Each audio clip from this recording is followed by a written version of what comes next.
মরশুমের এক উষ্ণতম দিনে জীবনের এক অন্যতম দুঃসাহসী সিদ্ধান্ত নিয়েছিলেন দুই মানব মানবী। কি বলুন তো? আরে মশাই, বিয়ে। কারা সেই দুজন? পাত্রী শালিনী দাস, যথার্থই তার নাম। শেখা ও ধৈর্য ধরে শেখানোই যার নেশা এবং পেশা। সাথে রয়েছে গান, যার কাছে আশ্রয় পায় অনেক অবলা প্রাণী সন্তান স্নেহে। শালিনী এক মস্ত বড় আশ্রয়ের নাম। কিন্তু আমাদের পাত্রীর যখন আশ্রয় প্রয়োজন হয়, তখন কিন্তু উপর থেকে একজন ঠিকই ডিরেক্ট করে পাত্রের এন্ট্রি ঘটায়। তা কে আমাদের পাত্র? অভিষেক।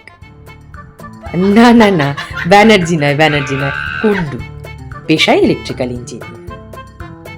আপাতত যা খবর, উনি আমাদের পাত্রী শালিনীর মন ছাড়া কিন্তু আর কিছুই চুরি করেননি। যাই হোক, আমাদের অভিষেক কিন্তু ঘুরতে ভালোবাসেন। সহজ সরল একটা ছেলে উইথ মাল্টিপল ট্যাটুজ, কিন্তু ছেলে আদ্যপান্ত একজন ফ্যামিলি ম্যান।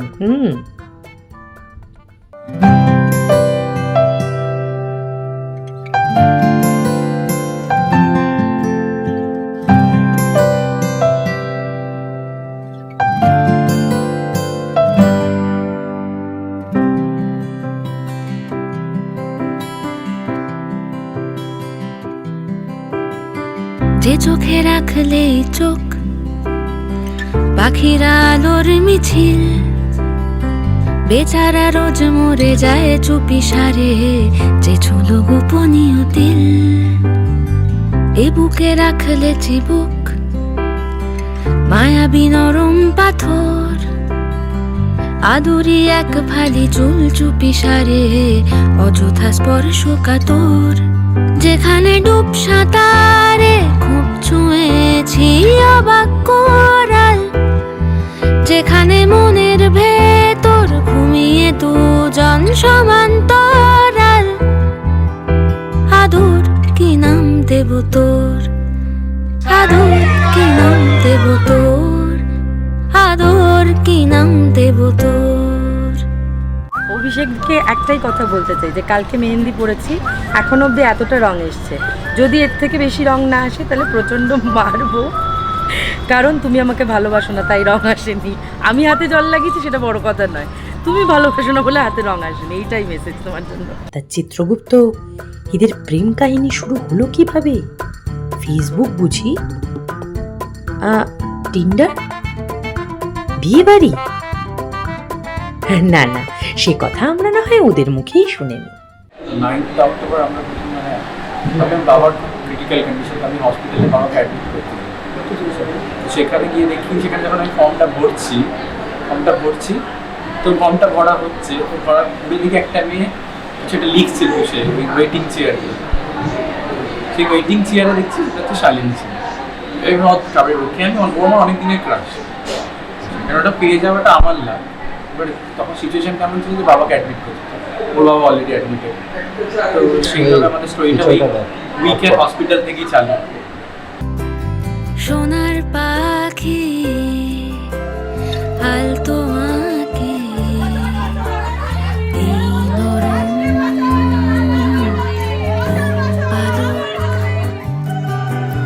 মন পবনের নাও ভাসালো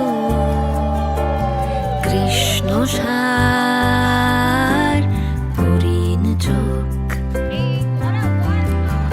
এই ফুলে, এই ঘাসে, এই মেঘলা মধুমাসে যদি আসে, যদি ভাসে তোমারই জাহাজ, যেখানে ডুব সাঁতারে খুব ছুঁয়েছি অবাক কোরাল, যেখানে মনের ভেতর ঘুমিয়ে দুজন সমান্তরাল।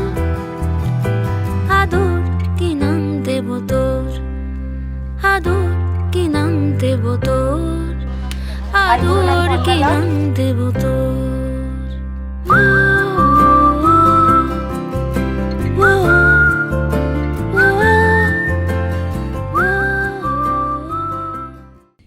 তারপর সেই প্রেম গঙ্গার ঘাটে পড়ন্ত সূর্যাস্তকে সাক্ষী রেখে ক্যাফেতে গরম কফির সাথে প্রেমপত্রটু পাটিপত্র সোজা ছাতনাতলা।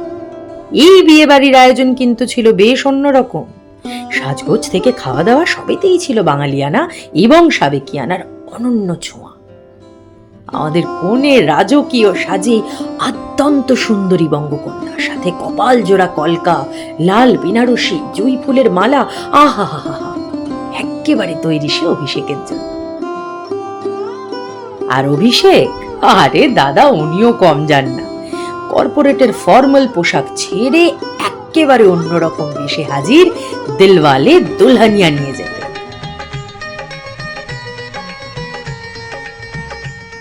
জার্নিটা খুব মজাদার, অনেক কিছু আমি ওর থেকে শিখেছি, ও আমার কিছু কিছু অনেক কিছু শেয়ার করছি, বাট খুব অল্প দিনে আমরা অনেক কিছু শেয়ার করতে পেরে গেছি। আমরা বুঝে গেছি যে আমাদের ওয়েভলেন্থটা ম্যাচ হবে।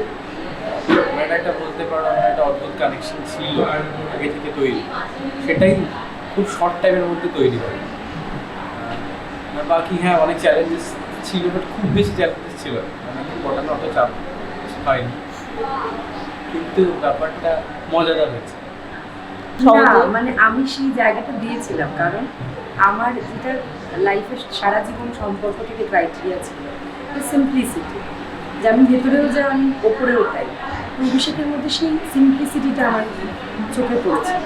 তো সত্যি কথা বলতে আমি খুব অল্প সময়ের কারণে বলছি, আমাদের খুব ভালো একটা বন্ধুত্ব ছিল। মানে আমরা হসপিটালে বসে নিয়ার অ্যাবাউট 8-9 ঘন্টাও বলা যেতে পারে আমরা বসে হয়তো রামায়ণ মহাভারত নিয়ে গল্প করেছি, কখনো অন্য কোনো বিষয় নিয়ে গল্প করেছি, এবং সময়টা আমাদের খুব প্রোডাক্টিভ কেটেছে। তো আমাদের মধ্যে প্রথম বন্ডিংটা ছিল ফ্রেন্ডশিপ, তারপর এই ফ্রেন্ডশিপটা ধীরে ধীরে অন্যদিকে টার্ন করে বা সেটা লাভ। একটা কথা কি, কখনো আমাদের কথা বলতে গেলে ভাবতে হয় না যে কি নিয়ে আলোচনা করবো, এরপর তো কথা শেষ হয়ে যাবে, এরকম। যুগল মিলন হইল, দেখ দেখ সখী শ্যামের বামে রাই দাঁড়াইল। যুগল মিলন হইল, দেখ দেখ সখী শ্যামের বামে রাই দাঁড়াইল। এগো কানুরে মাইয়া রাই আনন্দেতে ভাসিল, কানুরে মাইয়া রাই আনন্দেতে ভাসিল। দেখ দেখ সখী শ্যামের বামে রাই দাঁড়াইল।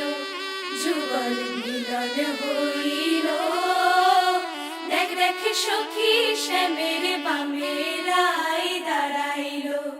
যুগল মিলন হইল, দেখ দেখ সখী শ্যামের বামে রাই দাঁড়াইল।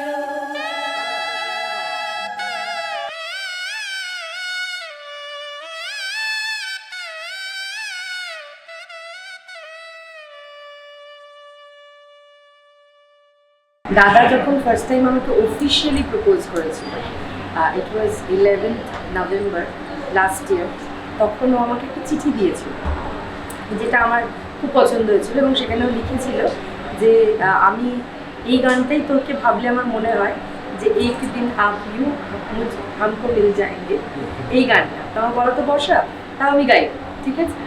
দিল কি ডালি মে কলিয়াঁ সে খিলনে লগি, जब निगाहें निगाहों से मिलने लगी, एक दिन इस तरह होश खो जाएंगे, पास आके भी मदहोश हो जाएंगे, मैंने सोचा एक दिन आप यूं हमको मिल जाएंगे, फूल ही फूल राहों में खिल जाएंगे, मैंने सोचा न था